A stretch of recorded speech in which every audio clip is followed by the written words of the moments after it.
what it is about this Muslim mayor who leads a liberal, multicultural, progressive, successful city that means I appear to be living rent-free inside Donald Trump's head. Are those comments Islamophobic?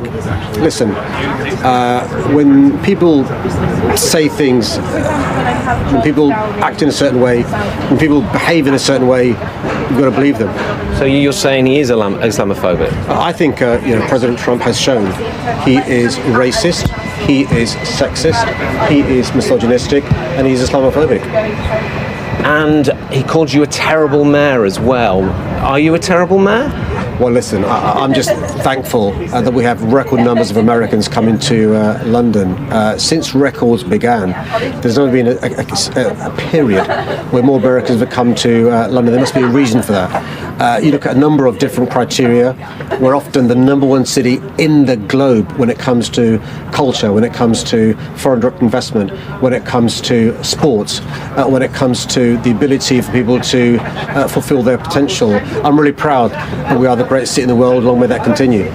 And does it concern you that number 10 and the Prime Minister seem to be spending a lot of time befriending Donald Trump? Does that concern you? Well, I've seen the benefits of Americans coming to London. I've seen the benefits of people recognising what a great city we are. It's for others to explain their views on President Trump. But you say he's a racist. Perhaps the Prime Minister shouldn't be befriending him quite as strongly.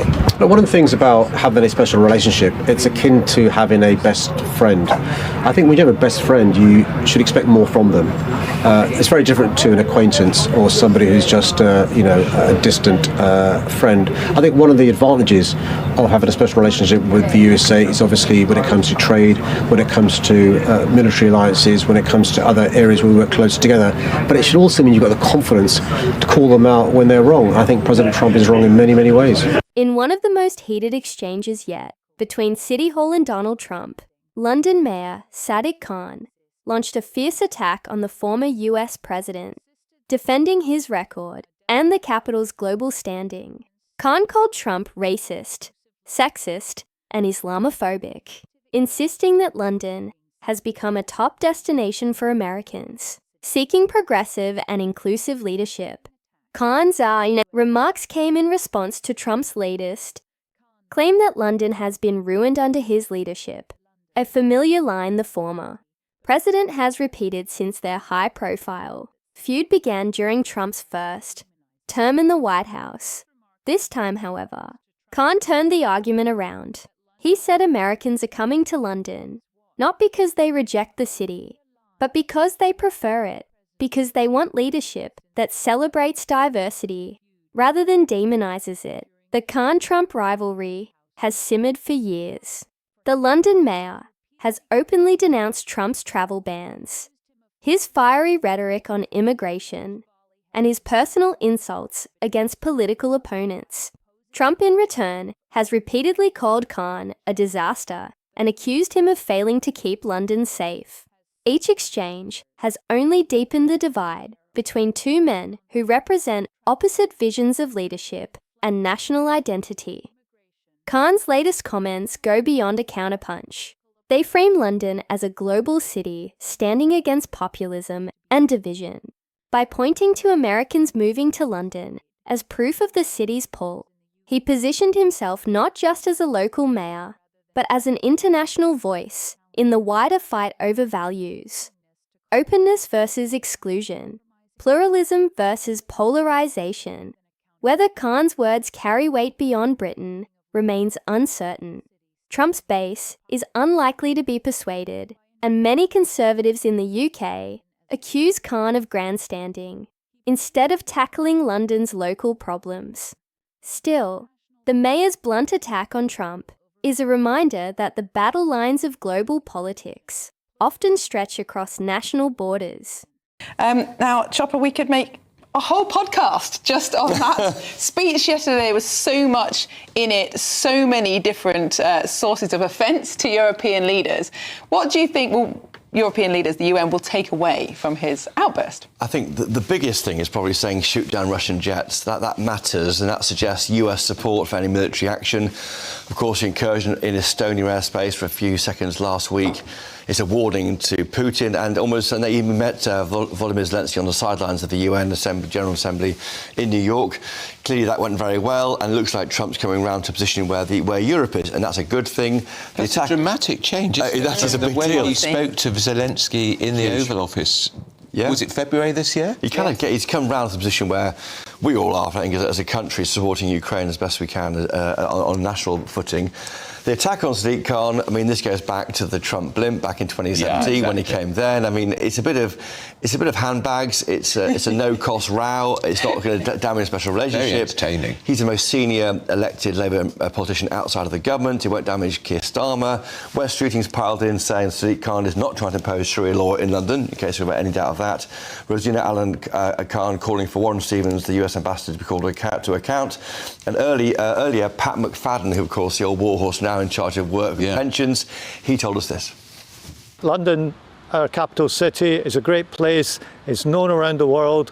We have British law here at Selhurst Park this morning, no other kind of law, and that's what applies in our capital city and throughout our country. OK, there's Pat McFadden earlier. The irony for me, of course, I was yesterday in Bournemouth at the Lib Dem conference. They started 10 minutes late, and I'm saying, guys, Trump's up very soon. And then as soon as Trump pops up, news channels, including GB News, go straight to him for that electric speech. And all of the attacks on Trump, which you heard from Davey, weren't heard outside of the hall. To remind you, on Trump, he mentioned him 11 times. Trump's America. Farage's Britain 10 times. Trump got 24 mentions in the conference speech. Nigel Farage 30 times. Have a guess how many Kevin Badenoch got? None? One? One. No. Keir Starmer? 5. 0. No. So you've got this Lib Dem leader trying to have a tilt at the main. What is he up to? He's trying to win over One Nation Tories leaving the Tory party and attacking Trump and Farage over and over and over again. And then, of course, the irony is that Trump big-footed his big speech. Yeah. He certainly did. They're in a very strange position electorally, the Lib Dems. They got fewer votes than Reform, but many, many times more seats. 72. But Imagine if they backed PR. Imagine they supported proportional representation to stop that happening. Yeah, exactly. Imagine if that happened. Well, indeed, but after the next election, it's quite possible that they may hold the balance of power. Potentially, they could form a coalition with Labour if Reform don't get enough seats. That just wasn't denied, Miriam. So we would say, we asked Ed Davey on my interview with Ed Davey, and normally, as a political editor, I interview all the party leaders. We'll see what happens next week with Labour, but so far that's happened so far. But I asked him, would you do a deal to keep out Farage? And of course, even despite all that awful memory of the coalition 2010, 2015, he talked about national interest, not ruling it out. But we have got a clip. And don't forget, Ed Davey rather enjoyed being a cabinet minister. Didn't he? Yes, apart from the post office issue. Let's move on from that. Quite. But let's have a quick clip of how many times, or let's see the repetitive nature of the word Farage from the lips of the Lib Dem leader. Farage, Nigel Farage, Nigel Farage.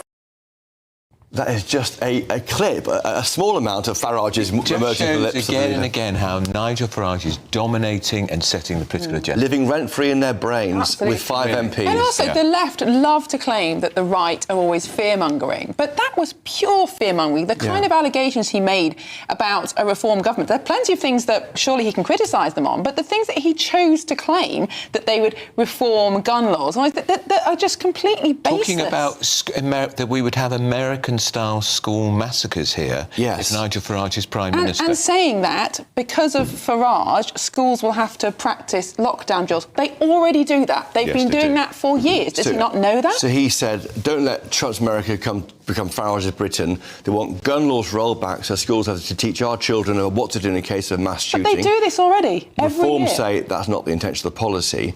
I should say that back in 2014, Nigel Farage did attack the gun laws and said they should be looked at again. So it is based on something he did say in the past. It was 11 years ago. But